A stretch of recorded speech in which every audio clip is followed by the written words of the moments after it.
हम सबके राष्ट्रपिता ज्योतिबा फुले, राष्ट्रमाता सावित्रीबाई फुले, आरक्षण के जनक साहूजी महाराज कुर्मी,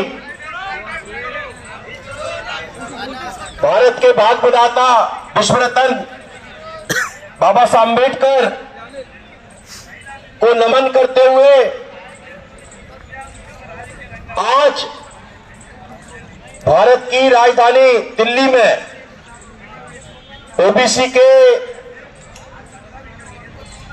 राष्ट्रीय ओबीसी महासंघ, ओबीसी महासभा, तेलंगाना के ओबीसी के तमाम संगठन के संयुक्त बैनर तले जातिगत जनगणना यूजीसी को लेकर तमाम ओबीसी के मुद्दों को लेकर आज धरना दिया जा रहा है।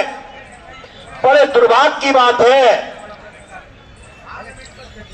कि वो उस समय का याद रखो जब मंडल कमीशन का आंदोलन चल रहा था तो कमंडल लेके आए थे और जो कमंडल की यात्रा कमंडल वाले लोगों ने, जिसने एक ऐसे मसीहा सामाजिक न्याय के पीपी सिंह की सरकार के द्वारा मंडल कमीशन लागू कराया था और उनकी सरकार के द्वारा ही भारतीय जनता पार्टी की सरकार ने ही उनकी सरकार को गिराने का काम किया था।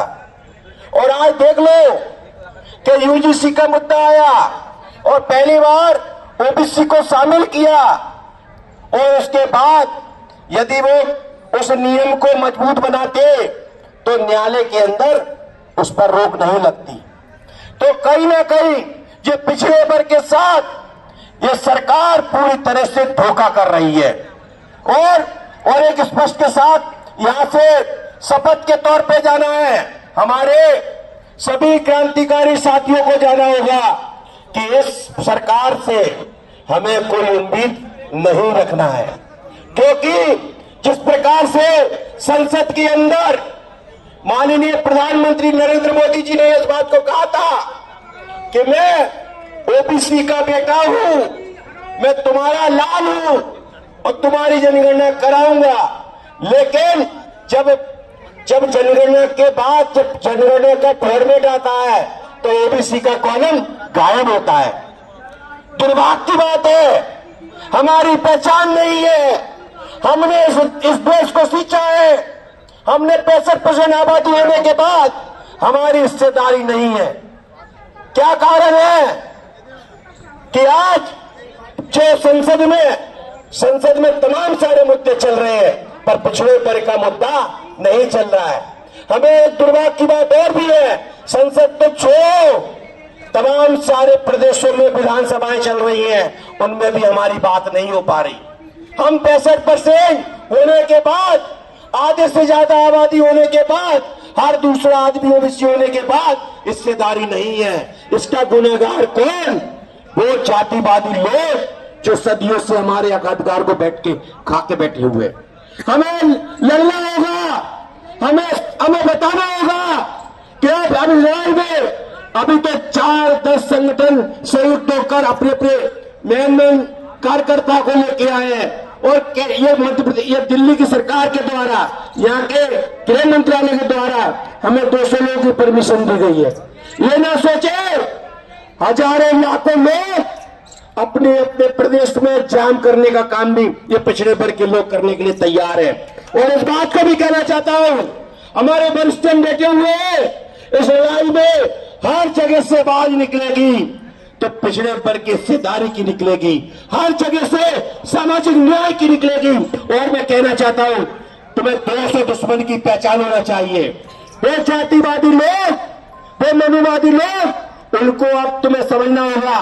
वो तुम्हारे पे कितने भी मेहरबान होने की बात करे, अब उन्हें सरपंच से लेकर सांसद तक अब तुमको वोट देने का अब तुम्हें अधिकार नहीं होना चाहिए, उन्हें नहीं देना चाहिए।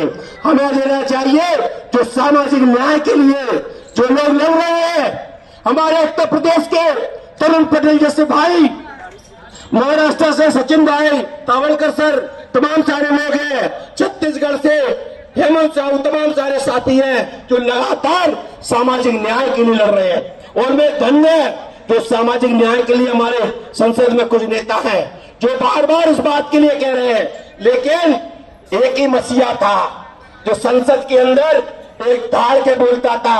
आज जो हमारे पिछड़ों के अधिकार खत्म हो रहे हैं, उसका कारण हमारे लोग स्वार्थ तौर पर बोलते हैं। जब तक एक ही मसीहा, मंडल मसीहा, जिनका नाम शरद यादव है, उन्होंने कहा था मेरी हत्या हो जाए यहाँ पर, मैं महिला विधवेगारे मैं पूरी तरह कोटे वाला जब तक नहीं हो जाता तब तक मैं संसद को नहीं चलने दूंगा।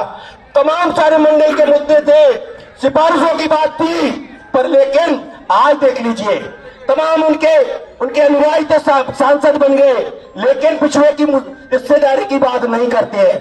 दुर्भाग्य है, हमें उनको भी पहचानना होगा और उन दलों को भी बोलना पड़ेगा कि चाहे जे मंच से सामाजिक न्याय की चर्चा कर रहे हो, सामाजिक न्याय की रैलियां कर रहे हो, जब तक अपने दलों में भी पिछड़े वर्ग की हिस्सेदारी नहीं रहेंगे तब तक तुम्हारे दलों को भी हम उनको सपोर्ट नहीं करेंगे।